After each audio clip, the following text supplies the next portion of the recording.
Imagine an ancient Viking sword so cursed the last 3 people who touched it passed away mysteriously, or a runestone with carvings so unsettling it was buried under concrete to keep something from getting out, not in. The Ulfberht sword that shouldn't exist. In 2008, German archaeologists unearthed a Viking sword near the Weser River, unlike anything they had ever seen. The sword, believed to be over 1,000 years old, was found embedded in clay during field plowing. Now, X-rays revealed the inscription, which I'm gonna butcher this, but it's like Velbert, something like that. Sorry if I got that completely wrong. Now, this indicates it's one of the highly valued swords, known for their exceptional quality and Frankish origin. Now, this weapon was made of such pure high carbon steel, it shouldn't have been possible to create for another 800 years. Now, here's the kicker. Modern metallurgists say the sword matches the strength and purity of steel made using industrial methods, not medieval ones. That's like finding an iPhone buried in a Roman ruin. Now, some believe these swords were crafted using technology that came from, well, somewhere else. Possibly even the Middle East, through secret trade or something even stranger. Now, the scariest part? Several collectors and researchers who've tried to replicate the sword have reported disturbing dreams, sudden illnesses, and in one case, an unexplained fire that destroyed an entire lab. Museums now store, the original sword deep in archives, citing security concerns. The sword will undergo, though,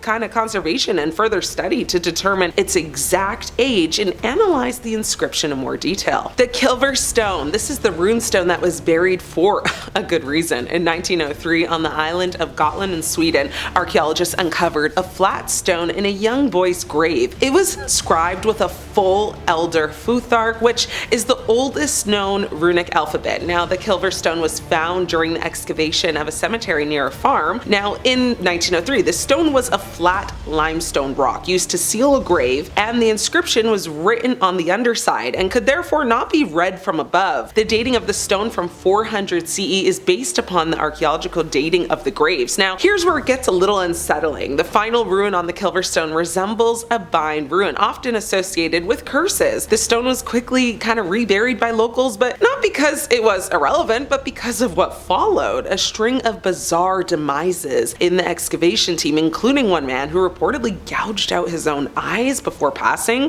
That led to rumors that the stone was indeed cursed. Locals claim the ruins weren't just a memorial, but a binding spell meant to trap a malevolent spirit within the grave. Now, Swedish museums now list the Kylver stone as, kind of archived, but rarely mention it in exhibitions. Even scholars debate whether displaying it could release whatever it was meant to hold. The Kylver stone was removed from Gotland and brought to the Swedish Museum of National Antiques in Stockholm, where it is on display as of 2022. So if you want to go take a look at it, you know where to go. The Viking Buddha of Helgo. Now, this one will mess with your idea of history. In 1954, archaeologists excavating the Swedish island of Helgo discovered a small bronze statue of the Buddha. Yes, Buddha. Dated to around the 6th century AD, the figure somehow traveled thousands of miles from India or possibly China all the way to Viking territory, centuries before global trade routes were even formalized. Now, this bronze statuette of the Buddha stands about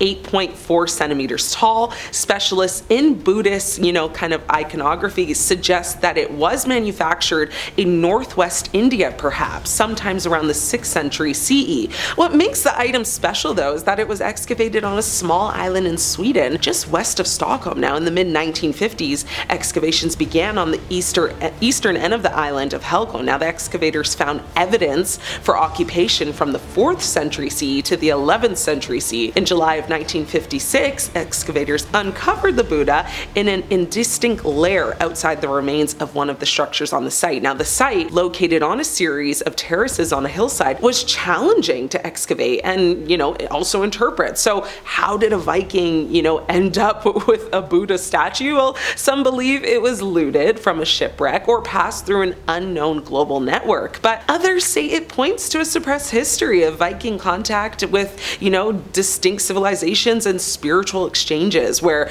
we've never been told about. The statue is held now by the Swedish History Museum, but it's rarely displayed. I mean, according to insiders, the museum avoids putting it on, exhibit because it just raises too many unanswerable questions.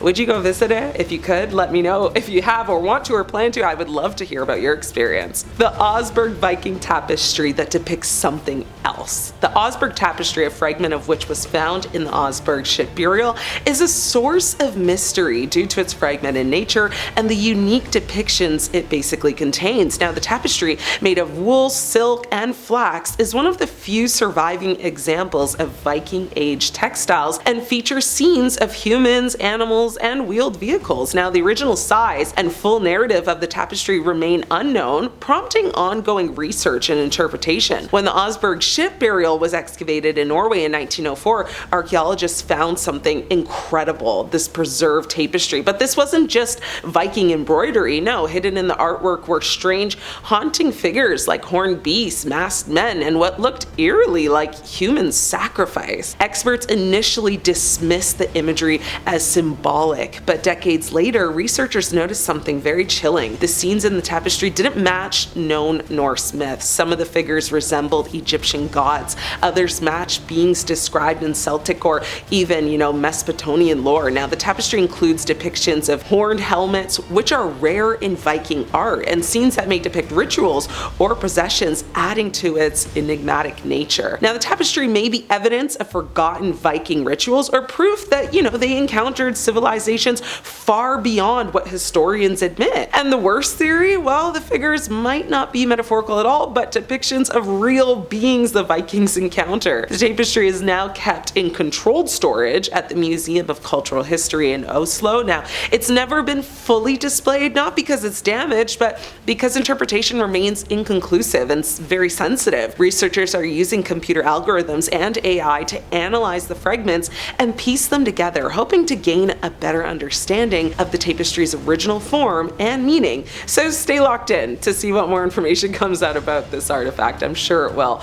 The Oseberg burial ship, however, contained a very rich collection of grave goods, including 2 female skeletons and a variety of artifacts, suggesting the women were of high social status. These items include textiles, household and farm equipment, a wooden cart, 4 sleighs, and 5 carved animal heads. The ship itself, along with many of the artifacts, is remarkably well preserved and on display at the Viking Ship Museum in Oslo. The Seers staff that was quietly removed from display. Now, in 1961, a Viking woman's grave was unearthed in northern Norway. Inside was an iron staff, about a foot long with an oddly curled end. It looked like nothing else from that period. At first, it was labeled a distaff used in weaving, but folklore researchers had other ideas. A vulva was a seeress or sorceress in Norse culture, feared and revered for her connection to the deceased and the gods. The most distinctive feature of these burials is the presence of an iron staff, often with bronze